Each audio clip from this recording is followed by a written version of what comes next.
नमस्कार मंडळी, मी रीमा सदाशिव अमरापूरकर. ओरे मनवा या आमच्या मनाच्या गप्पांच्या पॉडकास्टमध्ये तुमचं सगळ्यांचं मनापासून स्वागत करते. काय आहे ना, आपण मागच्या भागात बोलत होतो मी बद्दल. तर तेव्हा आनंद काकांनी सांगितलेलं आहे की मी हे संबोधन वापरायला त्याची काही ना नाहीये. त्याच्यामुळे मी रीमा अमरापूरकर असं म्हणणार आहे. पण एक अत्यंत महत्वाची गोष्ट जी त्यांनी सांगितली ती होती की मी पासून आपल्या सगळ्यांना प्रवास करायचा आहे तो आम्हीपर्यंत. आणि त्यांनी आपल्याला सांगितलं की गरज, सोय आणि चैन. बरोबर आहे का आनंद काका? गरज, सोय आणि चैन. ह्या 3 गोष्टी असतात ज्याच्यामध्ये आपण जर विचार केला तर आपल्याला आपण मी मध्ये आपण खोल जातो का हे आपल्याला समजू शकतं. आपल्या बरोबर आहे अर्थातच डॉक्टर आनंद नाडकर्णी, संस्थापक इन्स्टिट्यूट फॉर सायकोलॉजिकल हेल्थ आणि मनोविकास तज्ञ, आणि माझ्यासाठी आनंद काका. हाय आनंद काका, वेलकम टू द एपिसोड. नमस्कार. तर आनंद काका, मागच्या भागात तू आम्हाला सांगत होतास की गरज, सोय आणि चैन यांच्याबद्दल. तू आम्हाला आंघोळीच्या पाण्याचं उदाहरण दिलेलं होतंस. तर तेव्हा मला हा एक प्रश्न पडला होता रे. आजकालची जी पिढी आहे ना, त्यांना पूर्वी कसं होतं, आम्ही लहान होतो तेव्हा जर आई बाबांनी सांगितलं की बघ त्याच्याकडे कपडे पण नाहीयेत घालायला, रस्त्यावरचा मुलगा आहे आणि तुझ्याकडे एवढे कपडे आहेत तरी तू रडतेस, तर आम्हाला खरंच जेन्युइनली वाईट वाटायचं मनातून. पण आजच्या पिढीला जर हे सांगितलं तर ते म्हणतात पण that is not my fault, they are very sorted about this. Okay, तर मला तुला हे विचारायचंय की त्यांच्या मनामध्ये हा विचार की सोय, गरज आणि चैन असे हे 3 भाग असतात आणि आपल्याला जे मिळतंय ते आपण सोयीच्या लेवलवर आहोत, गरजेच्या लेवलवर आहोत का चैनीच्या लेवलवर आहोत, हे कसं अॅनलाइज करायचं हे प्लीज आम्हाला सांग. पहिल्यांदा आपल्याला काय लक्षात घ्यावं लागेल, या प्रश्नाचा उगम जो आहे ना, तो आजच्या युगातल्या मुलांची डेव्हलपमेंट कशी होते आहे त्याच्यामध्ये त्याचा उगम आहे. तुझ्या असं लक्षात येईल की ज्याला आपण स्वत्व म्हणूया, म्हणजे मुळातला संस्कृतामधला अहंकार असा शब्द आहे पण आपण तो वेगळ्या अर्थानं वापरतो. त्याला आपण सेल्फ सेन्स असं म्हणू. तर स्वत्व, सेल्फ सेन्स, आय सेन्स हा जो डेव्हलप होतोय तो आजच्या मुलांमध्ये खूप लहान वयापासून डेव्हलप होतो. त्याची अनेक कारण आहेत. म्हणजे ती कारण कुटुंब व्यवस्थेपासून ते ग्राहक संस्कृतीपर्यंत सगळीकडे जातात. पण पूर्वीच्या तुलनेने त्यांचा मीपणा, त्यांचं स्वत्व हे खूप लवकर जागृत होतं.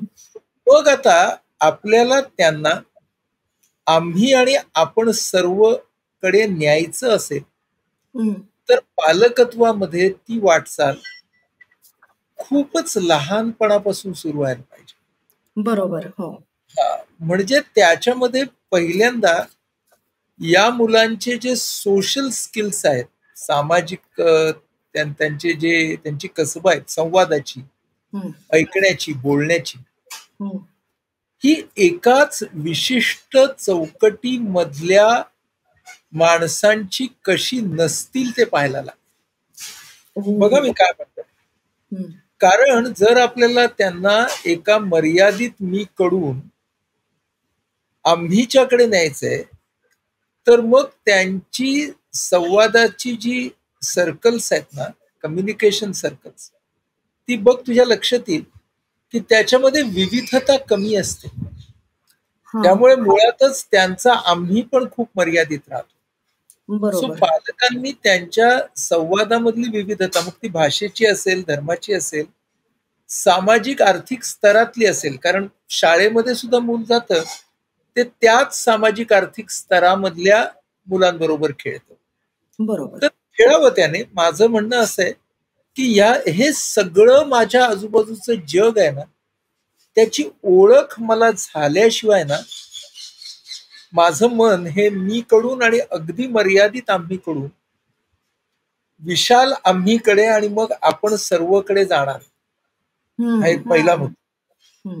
दुसरा मुद्दा की या मुलांची इच्छा आणि पूर्ती याच्यामध्ये एक सिस्टीम घालून द्यायला पाहिजे. ओके. कोणत्या गोष्टी इच्छा झाल्यावरती मिळणार, कोणत्या गोष्टी इच्छा झाल्यानंतर त्याच्यामध्ये अंतर असेल आणि ते अंतर पार केल्यावरती मिळणार, कोणत्या गोष्टी का मिळणार नाहीत, हे सुद्धा आपल्याला सांगता आलं पाहिजे त्या मुलांना. कारण ते लॉजिक त्यांच्यामध्ये त्या स्वमधून येतं, पण ते जे लॉजिक असतं ते गणिती लॉजिक असतं. ते लॉजिक ह्युमॅनिस्टिक लॉजिक आपल्याला बनवायचंय. उदाहरणार्थ, ज्या वेळेला आपण असं उदाहरण देतो की अरे किती मुलं आहेत, त्यांच्याकडे असं असं नाही, तुझ्याकडे किती खेळ आहेत, तर म्हणजे माझा काय त्याच्यामध्ये गुन्हा आहे, तुम्हीच तर आणून दिलं. बरोबर. सो याचा अर्थ ना, आपणही त्याची इच्छा खूप सारी पूर्ण करत होतो त्याने इच्छा व्यक्त केल्यावर. त्यामुळे त्याला कुठंच त्याच्या स्वत्वाला नकार पचवायचं बळ किंवा इव्हन इच्छापूर्तीसाठी थांबायचं असतं हा अवकाश हा त्याच्यामध्ये तयारच नाही झाला. सो ही गोष्ट खूपच महत्वाची आहे की अशा वेळेला पालकांनी त्याच्यामध्ये आपल्याला काय निर्माण करून द्यायचं. हो, it is definitely not your fault, but we want to tell you की there are childhoods of different shades that children have, and you have a particular childhood that has come to you.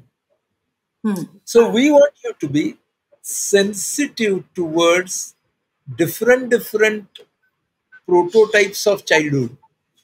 खूप सारी बालपण आहे आणि त्या सगळ्या बालपणांच्या बाबतीमध्ये तू आम्हाला सेन्सिटिव्ह व्हायला हवंस.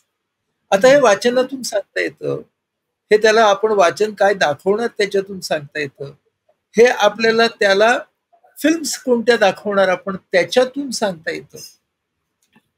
म्हणजे संस्कार ह्याचा अर्थ ना, फक्त आपण भाषणबाजी असा न घेता, आपण जर असा अर्थ घेतला संस्कारांचा की त्याच्यामध्ये या सगळ्या संवेदना आहेत, ऍट द सेम टाइम आपण कसे वागतो, आपण म्हणजे पालक हे आपण सर्व या भूमिकेवरती मध्ये मध्ये वागतायत का.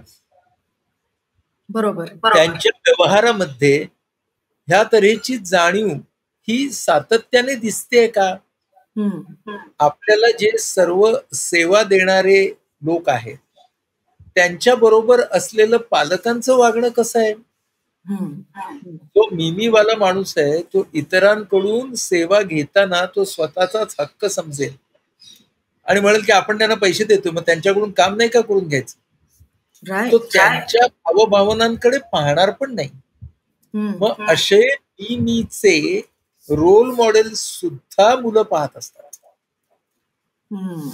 आणि जेव्हा त्यांना असं कळतं की आपले आई वडील वस्तूंच्याकडे कसे पाहतायत, ते वस्तू आणि भावना यांचं काहीतरी नातं आहे हे मानतायत का. म्हणजे as there is a utility value, कुठल्याही वस्तूला एक युटिलिटी व्हॅल्यू असते, उपयुक्तता.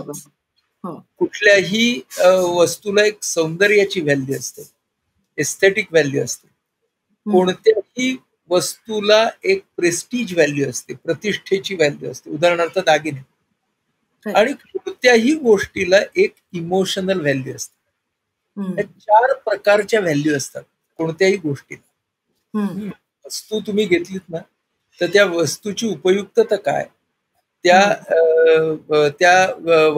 सौंदर्य त्याचं काय आहे, प्रतिष्ठा काय आहे, आणि त्या वस्तूच्या वापरातली भावना कुठली आहे. तर ह्याच्यातलं ना पहिले 3 आपण पकडतो, पण भावनिक नातं पकडत नाही देताना किंवा घेताना ती वस्तू. म्हणजे मी जे घड्याळ लावतो ते माझ्या बाबाचं असतं, तर मी बाबाचं घड्याळ लावणं ही गोष्ट ना किती महत्वाची आहे. That is the emotional value त्या घड्याळाची. तर ही इमोशनल व्हॅल्यू सुद्धा आपण जितकी लक्षात आणून देऊ की प्रत्येक वस्तूचं आणि आपलं नातं आहे, प्रत्येक वस्तूच्या वापराचं आणि आपलं नातं आहे, ती वस्तू ज्याने दिली घेतली त्याचं आपलं नातं आहे. बरोबर. त्या प्रमाणात आपण त्या मुलाला या नात्याची जाणीव देऊ तितकी ना त्याची मीची दृष्टी विस्तारित होईल, तितक्या प्रमाणात त्याच्यामध्ये कृतज्ञता येईल.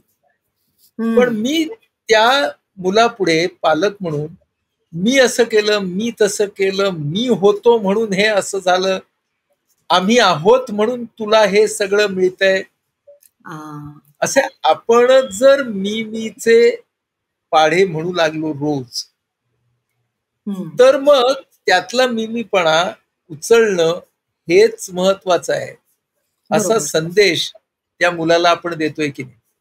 नक्की. तेव्हा इतक्या गोष्टी आपल्याला त्याच्यापर्यंत पोहोचवता येतील की जेणेकरून त्याचा हा चॉईस जो आहे ना, it is not dictated by only his need, his comfort, his luxury. म्हणजे तो विचार करेल की हो, वैयक्तिक माझ्या या सगळ्या गोष्टी आहेत, माझी गरज आहे, माझी सुविधा आहे, माझी चैन आहे, पण त्याचा इतरांवरती, जगावरती, पर्यावरणावरती काय परिणाम होतोय ना, हे मी लक्षात घेऊन ती गरज पूर्ण करेन. आपण कोणाला तसं म्हणत नाही की तुम्ही ना अगदीच निरासक्तीचं आयुष्य जगा, ते शक्यही नाहीये बहुसंख्यांसाठी. पण त्या आसक्तीला ताब्यात कसं ठेवा, कारण ती आसक्ती आणि मिमीपणा यांचं एक खूप खोल वरचं नातं आहे. राईट. दुसरी गोष्ट की संचयाकडे मी कसा पाहणार, कोणत्याही गोष्टीचा संचय, कारण ना मी मध्ये संचय ही गोष्ट आलीच आली. नक्कीच. कारण मी जेव्हा संचय करतो ना, तेव्हा तो माझ्यासाठी तरी असतो, किंवा तो संचय असतो तो मर्यादित आम्हीसाठी सुद्धा असतो. कोणत्याही गोष्टीचा, माणसं द्रव्याचा संचय करतात, वस्तूंचा संचय करतात. संचयाची वृत्ती हे सुद्धा मिमीपणाचंच लक्षण आहे, हे आपण लक्षात घेत नाही. गरज नसताना खरेदी करणं, एकाच्या जागी 10 वस्तू आणून ठेवणं, ह्याच्यातून सुद्धा कोणत्याही संचयातून मिमीपणाचाच संदेश जात असतो, हे आपण लक्षात घेत नाही. आणि ते जाताना मुलं पाहत असतात ना. त्यामुळे इतका खोल विचार आपल्याला पालक म्हणून करणं भाग आहे, करायला हवा नाही म्हणत, करणं. राईट. पण आनंद काका, या सगळ्यामध्ये बरं का, मला जो एक आता प्रश्न पडलेला आहे तो असा की मान्य आहे, आपण आपल्या मुलांना विविध प्रकारच्या इतर सामाजिक आर्थिक परिस्थितीत जगणाऱ्या माणसांची ओळख करून देणं, त्यांच्या काय प्रश्न आहेत त्याची ओळख करून देणं, हे सगळं मान्य आहे मला. पण मला त्याचबरोबरीने असंही वाटतं की आमच्या पिढीच्या बाबतीत असं झालेलं आहे ना, की आमची पिढीच बऱ्याचदा तेच या सगळ्याच्या संपर्कात नाहीयेत. म्हणजे मला जे जाणवतं ते असं की लकीली माझ्या कामामुळे म्हणा किंवा डेस्टिनी असं म्हणूयात आपण, की मला विविध आर्थिक सामाजिक क्षेत्रातल्या लोकांशी माझा संपर्क आला. पण अनेकांचं तसं होत नाही. अनेकांचं तसं होत नाही. त्याच्यामुळे त्यांना वाटतं की मी हे माझ्या मुलासाठी मुलीसाठी करतेय हेच योग्य आहे. आणि त्यांच्या हे लक्षात येत नाही की they are sowing seeds of narcissism in their lifestyle as well as in their children. So अशा वेळेला हे जे मी मध्ये अडकलेली माणसं असतात त्यांच्याशी कसं डील करायचं आपण? हा खूपच जटिल प्रश्न आहे बरं का.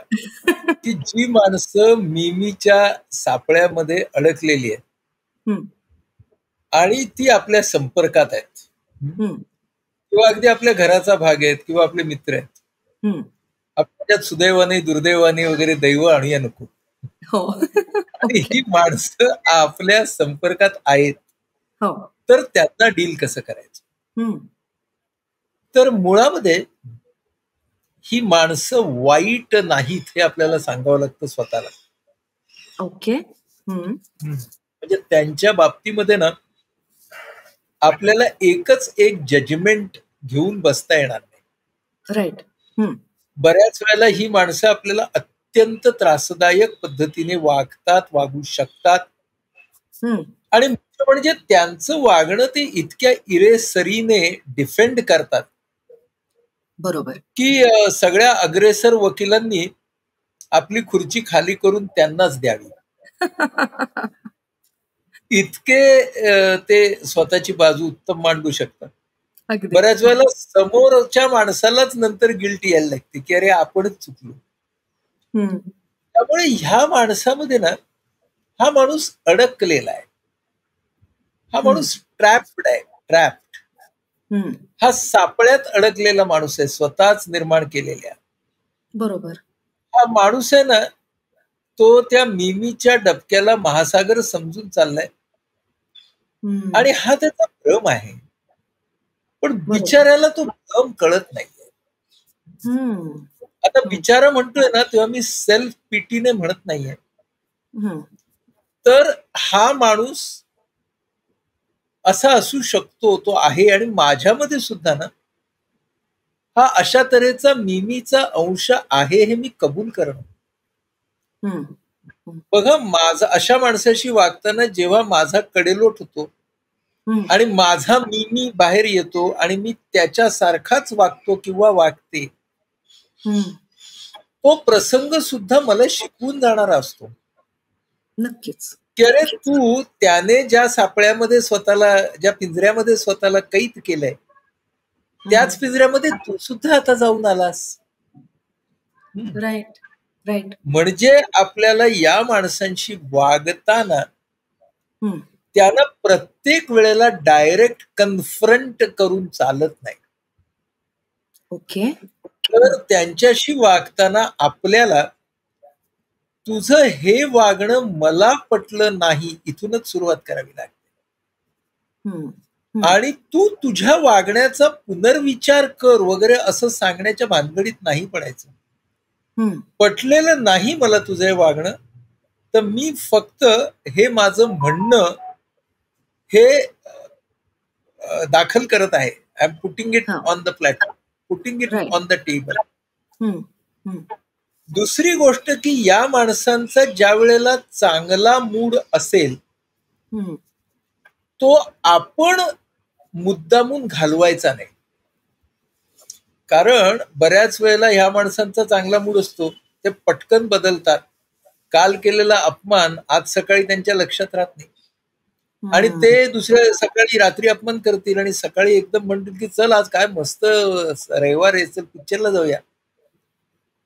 तर आपल्या डोक्यामध्ये मात्र तो अपमान हा थैमान घालत असतो आणि मग आपण म्हणतो की अरे काल असं असं बोलला आणि आज पिक्चरला. तर मग आपल्याला सांगायला लागेल की या माणसाचा ना मूड डिसरेग्युलेशनचा प्रॉब्लेम आहे बाबा. याच्या मनामध्ये कोणत्या या भावना टिकून नाही राहत. खास करून खंत नावाची भावना सोडाच, पश्चाताप नावाची भावना सुद्धा येत नाही आणि आली तर टिकून नाही राहत. म्हणून ना मला आत्ताच्या त्याच्या मूड बरोबर डील करायचं आहे. आत्ताच्या मूड बरोबर डील करायचं. आणि म्हणून मी आता मग लोक मला असं विचारतात की हो म्हणजे मग आम्ही खोटं वागायचं का. तर त्यावेळेला मला असं सांगायला लागतं लोकांना की जर तुमचं भावनिक हित हे जपण्यासाठी तुम्हाला धोरणी पद्धतीने वागायला लागलं तर काही काळपर्यंत तुम्ही या माणसांबरोबर धोरणी पद्धतीने वागायचं असतं. ज्या वेळेला तुमच्या संयमाचा कडेलोट होतोय, माणूस म्हणूनच्या तुमच्या मूल्याला समोरच्या माणसाकडून जरा सुद्धा किंमत दिली जात नाही असं तुमच्या लक्षात येत आहे, तर समजा हा मी वरती असलेला आणि स्वतःच्याच पिंजऱ्यात अडकलेला आपल्या सहवासातला माणूस, अशी व्यक्ती ही आपला वारंवार अपमान करते. आपल्या स्वत्वाला खूप धोका निर्माण झालेला आहे आणि आता या परिस्थितीतून जर वाट काढायची असेल तर ती वाट सुद्धा ना समोरच्या व्यक्तीला खूप नियोजनपूर्वक अगदी एक रोड मॅप बनवून काढावे लागते. म्हणजे त्या मिमीपणाचा प्रतिकार करायचा असेल आणि त्या मिमीपणातून येणाऱ्या अन्यायाचा प्रतिकार करायचा असेल तर ती तो एक प्रोजेक्ट आहे आणि तो प्रोजेक्ट आपल्याला व्यवस्थितपणे प्लॅन करायचा आहे. आणि त्या प्रोजेक्टमध्ये एका बाजूनं या व्यक्तीची सुटका पण आहे, म्हणजे त्याला फ्रीडम पण आहे. दुसऱ्या बाजूने त्या व्यक्तीला एक विकासाची संधी आहे, कारण समोरच्या व्यक्तीच्या मिमीपणामुळे माझं जर व्यक्तित्व खुरटलं जात असेल तर अन्याय आणि त्या अन्यायाला मला प्रतिकार करायचं, व्यक्तीच्या बरोबर युद्ध खेळायचं नाही आहे. बरोबर बरोबर. खूप वेळेला आपल्या जवळची व्यक्ती असल्यामुळे आपण त्या व्यक्ती बरोबर युद्ध खेळतो आणि आपण असं नाही करत की आपल्याला काय करायचंय, तर त्याच्या मिमीपणामुळे आपल्यावरती झालेला जो अन्याय आहे त्याच्या विरोधात मला उभं राहायचं. कारण मग आपल्यामधलाही मिमीपणा जागवतो, मग तो आपल्याला सुडाकडे घेऊन जाऊ शकतो. मग त्या व्यक्तीमध्येही त्याच्या मिमीपणामुळे ती प्रतिशोधाची भावना खूप जास्त असते. किती माणसांचं आणि किती नात्यांचं यामुळे नुकसान झालेलं आहे. म्हणजे बऱ्याच वेळेला मी असं पाहतो की या मिमीपणाच्या हट्टापायी पती पत्नींनी त्यांचं नातं तर संपवलं आहेच, पण वर्षानुवर्ष कोर्ट कचेऱ्या करून स्वतः आणि जवळचे यांना कमालीचा मनस्ताप दिलाय आणि आपापल्या पराजयांना विजय म्हणत त्याच्या पुढचं आयुष्य कंठलेलं आहे. सो आपल्याला ही गोष्ट खूप लक्षात घेणं गरजेचं आहे की मिमीपणाच्या पिंजऱ्यात अडकलेल्या माणसाच्या बरोबर राहणं ही सुखदुःखाच्या हिंदोळ्यावरची गोष्ट आहे. त्यामुळे त्याची ज्या वेळेला त्याचा मूड असणार तेव्हा तो तुम्हाला सुखाचा वर्षाव करणार आणि जेव्हा त्याचा मूड गेला की तो तुमच्याकडे पाहणार पण नाही. याच्या तीव्रतेमध्ये फरक होऊ शकतो. पण त्या व्यक्तीच्या मधली काही काही हळव्या क्षणांची अशी व्हल्नरेबिलिटी कधी कधी समोर येते. त्यावेळेला या व्यक्तीला न हिणवणं आणि त्यावेळेला या व्यक्ती सोबत एम्पॅथिक असणं हे सुद्धा समोरच्या माणसाला जमायला पाहिजे. काय होतं ही व्यक्ती जेव्हा कधी कधीच व्हल्नरेबल होते त्यावेळेला समोरच्या व्यक्तीला वाटतं की आता बघ हा असा असा अडकलाय, आता मदत मागतोय, काय कशाला करू. तर त्या वेळेला त्याच्या व्हल्नरेबिलिटीचा अपमान जर आपण केला ना तर आपण त्याचा पीळ अजून एका आट्याने वाढवतोय. आता खूप वेळेला या रिसिव्हिंग एंडला असलेल्या व्यक्ती माझ्याकडे येतात आणि त्या मला विचारतात किंवा म्हणजे आम्हाला इतकं सावधपणे राहावं लागतं ह्या माणसाबरोबर वागताना की आमची स्वाभाविकताच गेली वागण्यातली. तर मी म्हणतो की हो, ही स्वाभाविकता जाणं तुम्हाला जर खूपच डिस्ट्रेसिंग होत असेल तर भविष्याचा काय आणि कसा विचार करायचा आणि त्यातले पर्याय कसे शोधायचे हे तुम्हाला पाहायला पाहिजे. हे मी ना काय कसं बोलतोय बघ की कधी कधी हे कामावरच्या सहकाऱ्यांच्या नात्यामध्ये पण असतं. पण तिथे काय असतं, तिथे संपर्क मर्यादित असतो. हे जेव्हा घरातल्या नात्यांमध्ये येतं तेव्हा तो प्रश्न वेगळ्या पद्धतीने जटिल होतो. हाच मिमीपणा पालक आणि मुलांच्या नात्यामध्ये येतो आणि त्यामध्ये मुलगा किंवा मुलगी रिसिव्हिंग एंडला असतील तर त्यांना ना त्या मिमीपणाला उत्तर देण्याची क्षमताही नसते. म्हणजे असं अनेक वेळेला होतं की तो मुलगा किंवा मुलगी माझ्याकडे येतात आणि त्यांच्या मिमीच्या सापळ्यात अडकलेल्या पालकांनी त्यांना ठोकून बदडून काढलेलं असतं, अब्यूज केलेला असतो. म्हणजे ना ह्याच्यामधून खूप भावनिक समस्या निर्माण होऊ शकतात. पण या मिमीच्या सापळ्यात अडकलेल्या लोकांना त्या समजत नाहीत, समजू शकत नाहीत ते. आणि त्यांच्यामध्ये एम्पथी आणणं हा एक खूप मोठा भाग असतो. आणि म्हणून ही मंडळी ही उपचार कशाला, सल्ला मार्गदर्शनासाठी पण येत नाही. आणि बऱ्याच वेळेला अशा पद्धतीने ते लोक काही त्यातले ते जेव्हा अडचणीत सापडतात तेव्हाच ते मदत मागायला येतात. काही जण त्यातले व्यसनात सापडतात आणि मग त्याच्या तळागाळात जातात आणि मग येतात. पण काही मंडळी अशी असतात की जी मिमीवरती आहेत, कर्तृत्ववान आहेत आणि यशस्वी पण आहेत. ते कॉम्बिनेशन इंटरपर्सनल वर्ल्ड मध्ये सगळ्यात धोकादायक असतं. कारण तो मिमीवाला पण आहे, तो कर्तृत्ववान म्हणजे बुद्धिवान आहे आणि तो यशस्वी पण आहे. हो, म्हणजे त्यांना करणारे काहीच फॅक्टर्स नाहीये. त्यामुळे अशी मंडळी जेव्हा माझ्या समोर येतात तेव्हा ना नार्सिसिझम असा शब्द आम्ही वापरतो क्लिनिकली. तर हे जे नार्सिसिस्टिक ट्रेट्स असणारे त्यांनी वाचलेलं असतं नार्सिसिस्टिक, तर त्यांना मी नेहमी शब्द वापरतो की अरे तुझ्या स्वभावामध्ये ना स्वयंभूपणा जरा अधिकच आहे. कारण तो नार्सिसिस्टिक असं मी वापरलं ना की अगलीच त्याच्यावरती मी नार्सिसिस्ट असं होऊन जातं. त्यामुळे त्याला मी स्वयंभू, स्वतःच्या जीवनाला स्वतः आकार देणारा, आणि हे खरं असतं, स्वतःच्या विचारांच्या बळावरती अडचणींना तोंड देणारा, कितीही अडचणी आल्या तरी नामोहरम न होणारा आहे. म्हणजे मी नेहमी या लोकांबरोबर काम करताना त्यांच्या आत्मविश्वासाबद्दल पहिल्यांदा बोलतो आणि त्यानंतर त्यांचा आत्मविश्वास हा अति आत्मविश्वासाकडे कसा झुकतो हे दाखवून देण्याचा प्रयत्न करतो. आणि त्याच्यामध्ये मी असं म्हणतो की ते स्वयंप्रेमाकडून ते कुठे जात आहेत, स्वयंकेंद्रिततेकडे जात आहेत.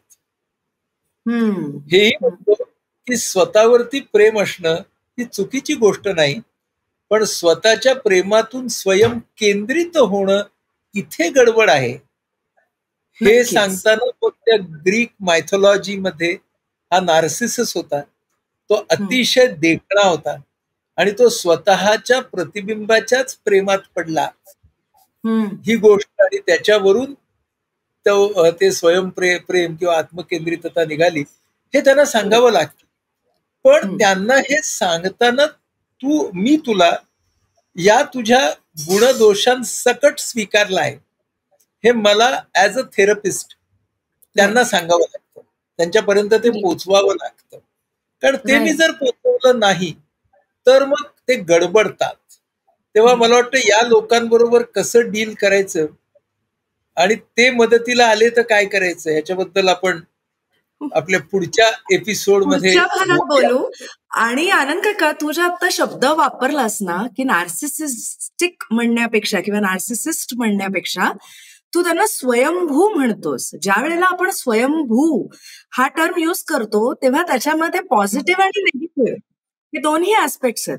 याचाच अर्थ की हे जे मिमी किंवा स्वकेंद्रित माणसं आहेत त्यांचे काही पॉझिटिव्ह पण नक्कीच असणार.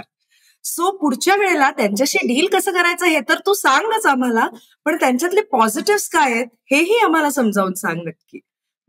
सो तोपर्यंत एव्हरीबडी प्लीज टेक केअर. आणि आपण स्वयंभू आहोत, स्वकेंद्रित आहोत की आपण फक्त मीच्या हिंदोळ्यावर आहोत ह्याचा विचार करा. भेटूयात पुढच्या वेळेला. बाय.